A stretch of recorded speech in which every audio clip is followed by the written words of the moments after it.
Hello again, everybody. There's Mary Hall. My Morning, name is guys. Dale DuFay.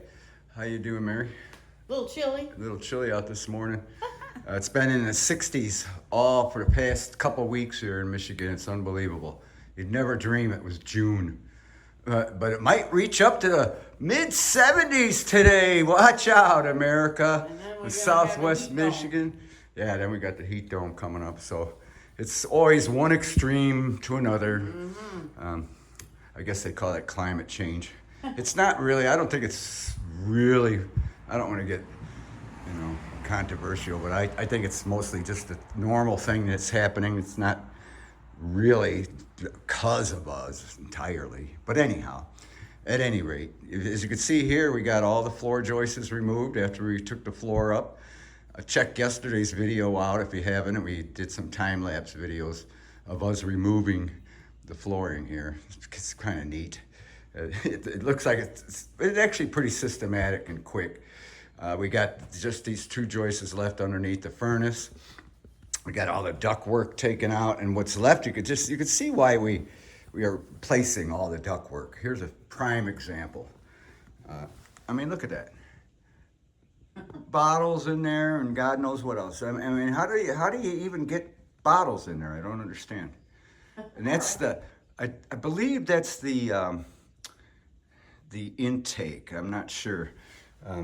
Yeah, I think it's the intake.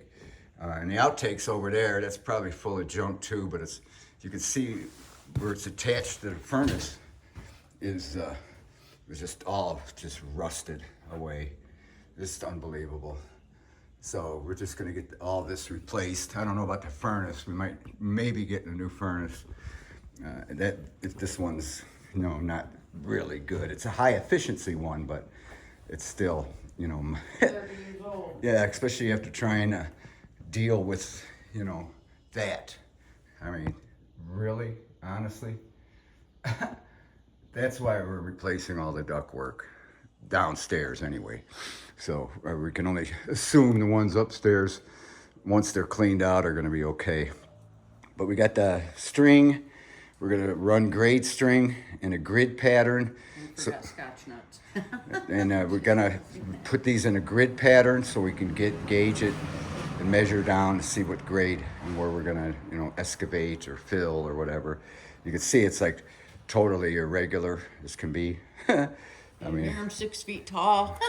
yeah, so as you can see, Here the I'm not. variation, and we got boy, you wouldn't believe the 4-inch drain pipe that went through here that we eliminated.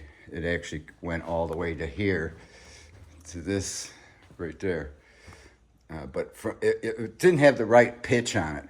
Something happened, and it was just literally from there, from right there, all the way over here, just about like going on 18 feet, didn't have the right pitch on it, and it was just full of, I don't even want to describe it or show you. But at least it didn't, the toilet's over there and everything, so it wasn't sewage from that. It was all sewage from the kitchen sink and the laundry room. And it was just, the pipe was just packed full and heavy. I cut like 6-foot sections, and it was almost too heavy to carry. It was so full of dense sludge, literally, sludge, unbelievable. So all that's going to be all corrected and done properly. And then, so once again, we're going to run the string, and for grade, do a crisscross pattern. Might be able to do it here. It looks like we can. We couldn't really do it over there because there wasn't many areas to get the string on at a proper grade level and whatnot. Here we should be able to do it more. We cut some of the header out. We decided, since we are getting brand new ductwork, we're putting in brand new headers. These 6x6 headers are not sufficient at all. So we're gonna put triple 2x8 headers on. It'll go directly down to the block here. So we definitely have plenty of clearance from here to the bottom of the floor joists or top of the header to put a 2x8s or 2x10s. I'm sorry. The floor joists are 2x8s, and the headers are going to be 2x10s, triple. Same with that one over there. which is a shame because we could have cut that off. You know, while we were pouring the cement, we could have eliminated that portion of that beam, header beam. But again, at that time, we were keeping the ductwork, and the ductwork was up tight under that header, so we couldn't do anything, wider. But now that we're getting brand new ductwork, we can put the appropriate headers in. You can even see right there on those pylons. Once we remove that block, and then the distance between the block, bottom of the block that we put in there and the top of the pylon is going to be sufficient for a 2x8. So that'll make it much stronger, more durable, all that good stuff. We put this temporary T-brace here so we can open up the wall, get the bottom of this wall cut out so we can slip in the new floor joists underneath and a new sheathing. And when we were cutting the 2x, this 2x here had a lot of weight on it when I was cutting it, and it kind of made it, so it's kind of leery about cutting it loose when there's. I think it was the weight from this wall going like this off the ceiling, dropping down. You just see that old plaster area where those upper cabinets were here in the kitchen. It was coming down and putting a lot of weight on it. So I put this T-brace here temporarily. And you can feel it that it's still holding weight. So it's a good thing we put it there to hold it up temporarily. And we're gonna do the same thing over here. Once we get the new header in this section, we can, and the new joists and everything, we can put up a temporary support wall. So we can do the same thing with this wall. Basically remove the bottom of it for now, so we can put the joists in, new joists, and the new sheathing floor underlayment. So that's our plan today. We got a cold chisel also, brand new cold chisel. This is for the purpose of clearing off all this mortar. We got to knock it off clean. You see, this tool makes it a lot easier. You can use a hammer if needed, but we got to clear this all clean all around and flush, so we could put up that pink insulation like we did over there. There wasn't that much mortar to deal with over there, but this is the older original part of the house.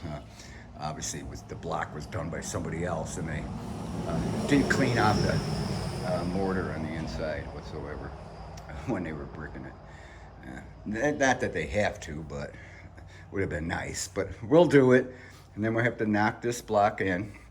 I already did it a little bit carefully with a block of wood and tap it in. So everything's got to be flush and sound for that pink insulation, which was going to be done after we excavate this. Looks like we got to take a lot out. It's kind of nice. We can use the wheelbarrow, and the wheelbarrow fits through that opening right there, so we don't have to go down any steps or anything.